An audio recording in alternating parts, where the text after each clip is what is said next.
طالبان خوست کې د یوې کورنۍ د 7 غړو قاتلین مو ونیول. وسلوالو طالبان وایي هغه 2 تنه یې نیولي چې وړمه ورځې په خوست کې د خپل ورور په ګډون د هغه د کورنۍ 7 غړي وژلي وو. د وسلوالو طالبان ویان ذبیح الله مجاهد پر خپله ټویټر پاڼه لیکلي چې دا 2 کسان چې یو یې روژه ګل نومېده او بل یې زوی و د پکتیا په سیدکرم ولسوالۍ کې ونیول شول. د طالبان ویان وایي د نیول کېدو پر وخت روژه ګل د تیښتې هڅه وکړه او پایله کې د طالبانو لخوا ووژل شو. د ښاغلي مجاهد په خبره د روژه ګل زوی چې له پلار سره په وژنو کې شریک و طالبانو نیولی او محکمې ته یې سپارلی دی.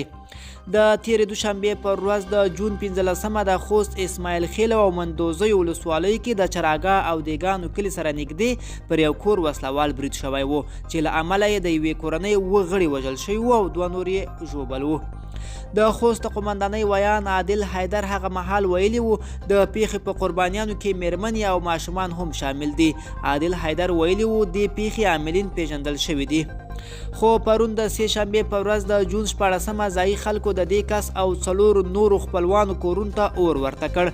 له پرون راهیسې خواله رسنیو کې د دې پیښې ویډیوګانې او انځورونه لاس په لاس کیږي. په ویډیو کې ښکاري چې خلک کورونو ته پر اور اچولو سربیره د ودانیو ړنګولو هڅه هم کوي. په سیمه کې امنیتي چارواکو د BBC خبریال نصرت تسل ته ویلي وو د قومي مشرانو د پریکړې له مخې د کورونو ته اور اچول شوی دی. له تېرې 2 ورځو راهیسې پر خوله رسنیو د دې ټولنې پیښې په اړه تاوده بحثونه پیل شوي دي. ډېری خلک پر افغان حکومت نیوکې کوي چې ولې د دا ډول پیښو مخه نشي نیولی او د پیښو عاملینو سره قانوني چلند نشي کولی. پر خوله رسنیو ګڼ شمېر کسان بیا د قومي جرګې لخوا په وژنه د تورونو کسانو او خپلوانو د کورونو سوځول پرېکړه ستایي.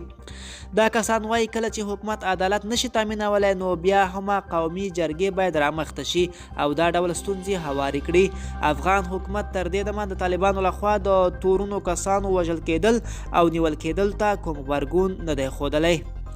ملګرو دا وه زموږ چمتو شوې ویډیو. د لا ښکلې ویډیوګانو لپاره زموږ چینل سبسکرایب کړئ.